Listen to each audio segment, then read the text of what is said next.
Señor presidente, una vez más, Cuba concurre al ejercicio de revisión periódica universal para ratificar su firme compromiso con las garantías para el ejercicio de los derechos humanos.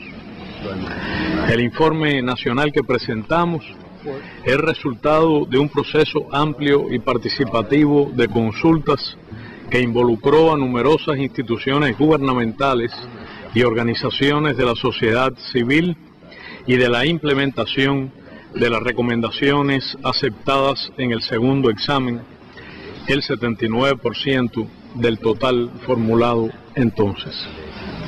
Señor presidente, desde la ocupación militar de los Estados Unidos que cercenó nuestra independencia, con gobiernos impuestos por este, el 45% de los niños no iba a la escuela.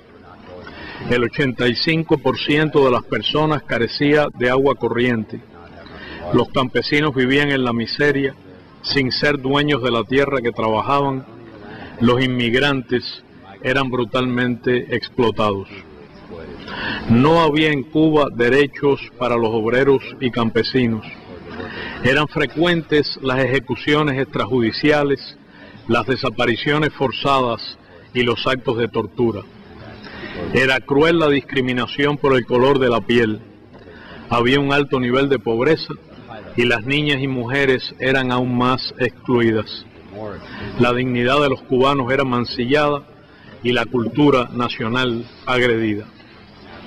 La revolución cubana, liderada por el comandante en jefe Fidel Castro Ruz, transformó esa realidad y continúa empeñada en elevar cada vez más la calidad de vida, el bienestar y la justicia social para todo nuestro pueblo, materializando todos los derechos humanos.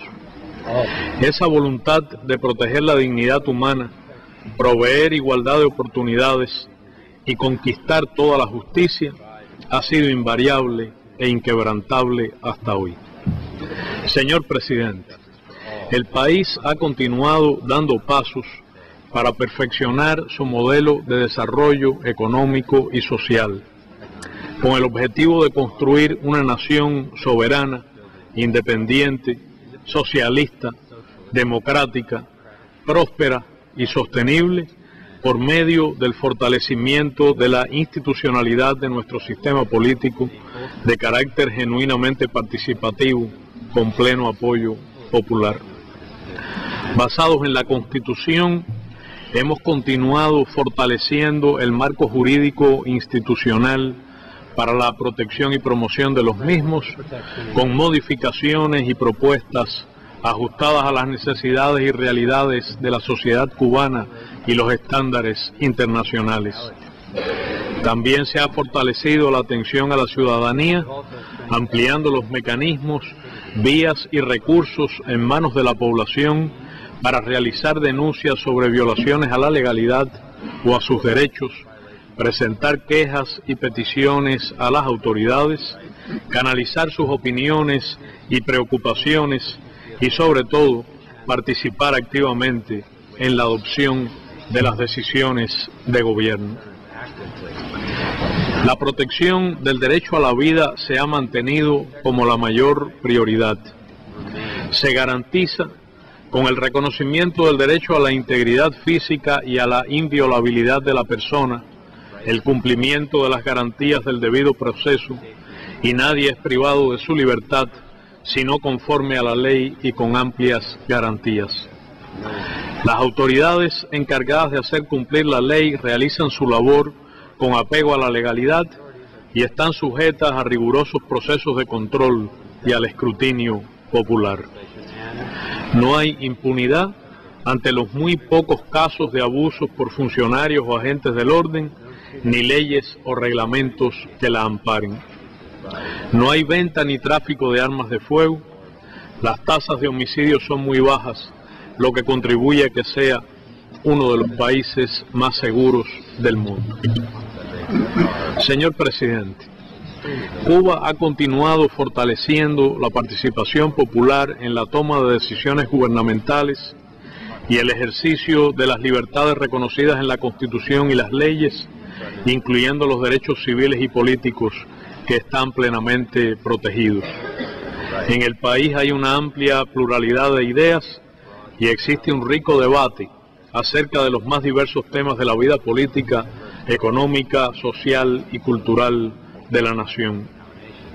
En el proceso de consulta de los documentos sobre la conceptualización del modelo económico y social cubano de desarrollo socialista y las bases para el Plan Nacional de Desarrollo Económico y Social hasta 2030, participaron más de 1.600.000 cubanos, de ellos más de 500.000 jóvenes, y se hicieron 208.161 propuestas de enmiendas o modificaciones, lo que generó cambios de una parte significativa del contenido original.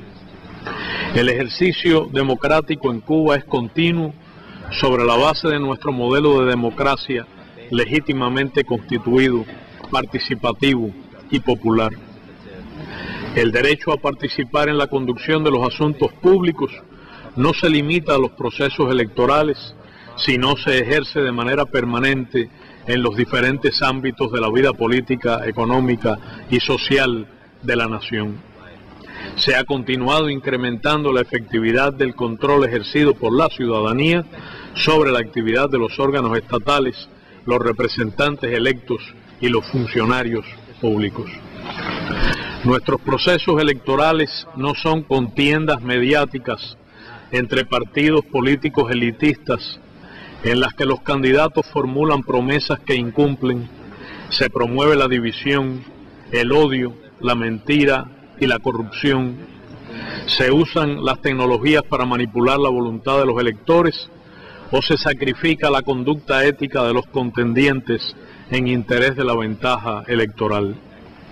Los representantes electos en Cuba no reciben ingresos por ello ni están comprometidos con grandes empresas y donantes. En el sistema democrático cubano, el dinero, la demagogia y la publicidad no tienen cabida. No existe un único modelo de democracia ni una fórmula preestablecida o acordada sobre este concepto.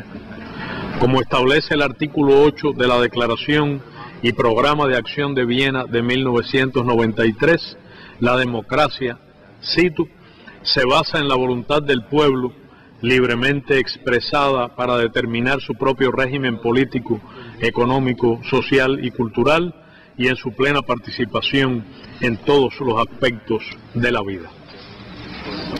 Lo mismo reconoce en su punto 5 la proclama de la América Latina y el Caribe como zona de paz, firmada por los jefes de Estado y Gobierno en 2014 en La Habana. Las elecciones en Cuba son periódicas, transcurren en total libertad y normalidad conforme a nuestra ley electoral y se caracterizan por tener registros automáticos y públicos, nominación popular de los candidatos y altísimos niveles de asistencia a las urnas en un clima de absoluta tranquilidad. En las recién concluidas elecciones de los diputados a la Asamblea Nacional del Poder Popular, acudió a las urnas el 86% de los electores con un 94% de boletas válidas. Estos resultados, que no se alcanzan en países que se presentan como modelos ideales de democracia, demuestran el elevado grado de legitimidad y apoyo popular con que cuenta el sistema político cubano. En la Asamblea Nacional está representada la sociedad cubana en su amplia diversidad.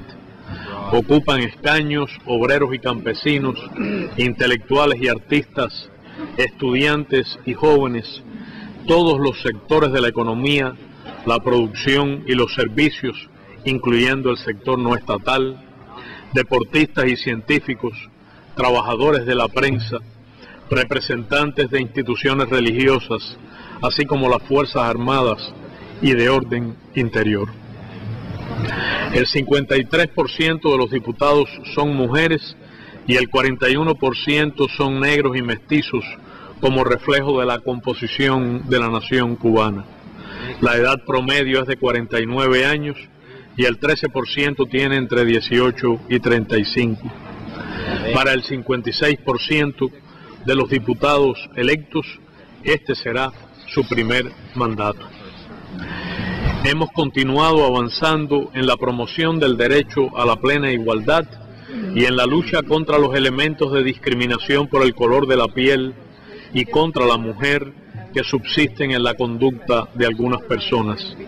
Se trata de un objetivo permanente en el que seguiremos progresando sin descanso ni retrocesos. También se ha avanzado con el apoyo de las instituciones gubernamentales en la prevención y el enfrentamiento a manifestaciones de discriminación por motivos de orientación sexual e identidad de género. Se fortalecen los programas de atención y protección a la niñez y la adolescencia, a las personas de mayor edad y a las personas con discapacidad como actores empoderados, sujetos de derechos y beneficiarios del desarrollo nacional. Señor presidente, la sociedad civil cubana se consolida como un actor cada vez más importante en el panorama nacional. El espacio asociativo cubano abarca más de 2.200 organizaciones y se fortalece. Se ha continuado garantizando a las organizaciones de la sociedad civil amplias atribuciones y capacidad propositiva de consulta, opinión y participación en la decisión del diseño, ejecución y evaluación de programas de gran impacto social y en la identificación de retos pendientes. La garantía para el ejercicio de los derechos humanos es una obligación prioritaria del Estado. En Cuba, cada esfera de la vida social cuenta con miles de defensores de estos derechos cuya labor tiene el reconocimiento y apoyo gubernamental. Sin embargo, al igual que en muchos otros países en los que también existe el Estado de Derecho, en Cuba no se puede quebrantar la legalidad o intentar subvertir al servicio de una agenda externa de cambio de régimen, el orden constitucional y el sistema político que los cubanos hemos escogido libremente. Quienes así operan no merecen el noble calificativo de defensores de los derechos humanos, sino califican como agentes de una potencia extranjera, según buena parte de las legislaciones occidentales. Señor presidente, Cuba ha continuado fortaleciendo su cooperación con los mecanismos de las Naciones Unidas que atienden este tema. Se aplican sobre bases universales y no discriminatorias. Hemos cumplido con rigor los compromisos y obligaciones internacionales adquiridos en virtud de estos. Somos parte de 44 de los 61 instrumentos internacionales de derechos humanos, lo que ubica al país en el grupo de estados con mayor nivel de ratificaciones. El país ha realizado grandes esfuerzos para honrar sus compromisos con los órganos de tratados de derechos humanos, con los que ha consolidado un diálogo positivo. Desde el EPU anterior, hemos defendido informes periódicos al Comité para la Eliminación de la Discriminación contra la Mujer y el Comité de los Derechos del Niño, así como el informe inicial al Comité contra la Desaparición Forzada.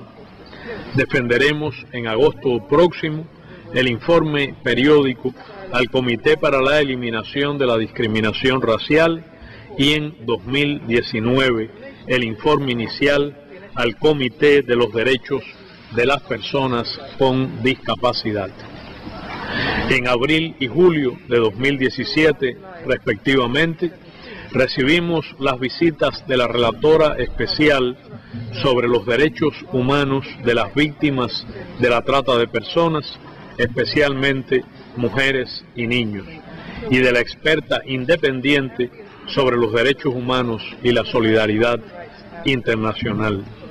La primera tuvo la oportunidad de constatar los resultados de Cuba en la aplicación de la política nacional de tolerancia cero frente a este delito que tiene una baja incidencia en el país, así como conocer sobre el Plan de Acción Nacional para la prevención y enfrentamiento de la trata de personas y la protección a las víctimas, adoptado a principios de 2017. La experta independiente sobre solidaridad internacional pudo apreciar los resultados de los programas de cooperación internacional de Cuba para apoyar la materialización de los derechos humanos en otros países en desarrollo. Señor presidente, Cuba ha continuado promoviendo iniciativas en el Consejo de Derechos Humanos y en la Tercera Comisión de la Asamblea General de las Naciones Unidas en defensa de los derechos humanos, incluidos el derecho al desarrollo y a la paz. Nos hemos opuesto consistentemente a los intentos de manipular políticamente dichos órganos, a la selectividad y los dobles raseros. Hemos consolidado nuestra cooperación con organizaciones humanitarias y de derechos humanos de todo el mundo. Cada año nos visitan altos directivos de Naciones Unidas, sus fondos, programas y agencias especializadas, así como representantes de organizaciones no gubernamentales. En noviembre de 2015 y febrero de 2018, respectivamente, recibimos las visitas de trabajo del presidente del Comité Internacional de la Cruz Roja y del secretario general de la Federación Internacional de la Cruz Roja y la Media Luna Roja.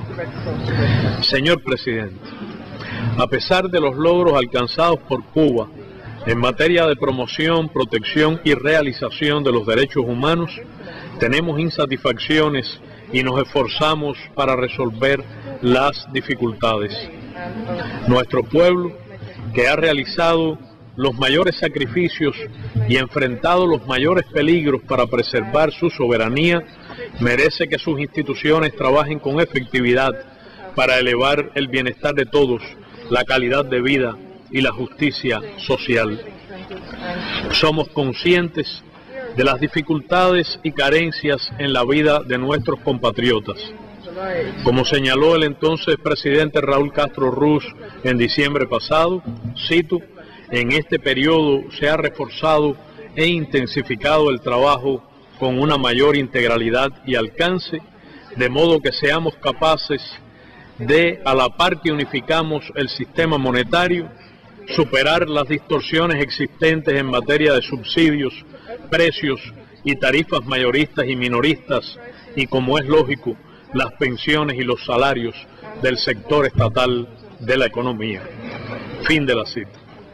Asimismo, se realizan ingentes esfuerzos para, en condiciones financieras adversas, preservar el poder adquisitivo de los salarios y pensiones, mejorar el acceso a la alimentación, la vivienda adecuada y el transporte público, al igual que se preserva e incluso aumenta la calidad de la educación y la salud públicas con cobertura universal y gratuita. En Cuba jamás quedará nadie desamparado. No podemos dejar de mencionar nuestra condición de país insular, pequeño, en desarrollo, inmerso en un entorno económico internacional desfavorable, donde prevalecen irracionales e insostenibles patrones de producción y consumo y reglas de mercado e instituciones financieras internacionales poco democráticas y nada transparentes. A ellos se suman los efectos adversos del cambio climático y el impacto de desastres naturales de gran intensidad sobre nuestra economía, a cuyo enfrentamiento y mitigación y adaptación debemos destinar cuantiosos recursos. Entre las prioridades de cara al futuro se encuentra continuar avanzando en la actualización del modelo de desarrollo económico y social, el fortalecimiento del marco jurídico institucional de promoción y protección de los derechos humanos, el perfeccionamiento de nuestro sistema político y del modelo cubano de democracia socialista y la defensa de nuestros valores y de la unidad e independencia nacional.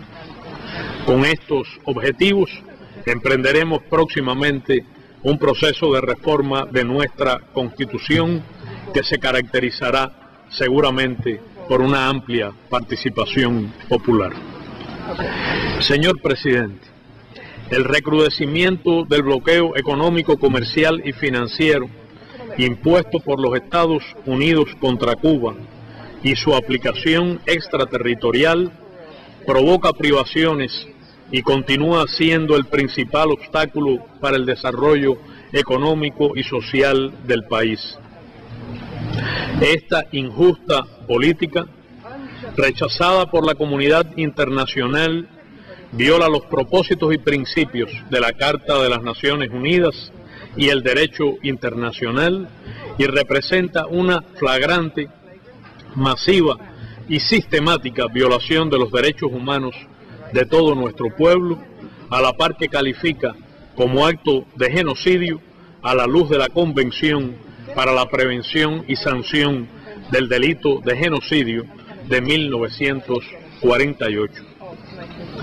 Reclamamos la devolución del territorio que usurpa la base naval estadounidense en Guantánamo, donde Estados Unidos mantiene un centro de detención en el que se cometen graves violaciones a los derechos humanos y actos de tortura.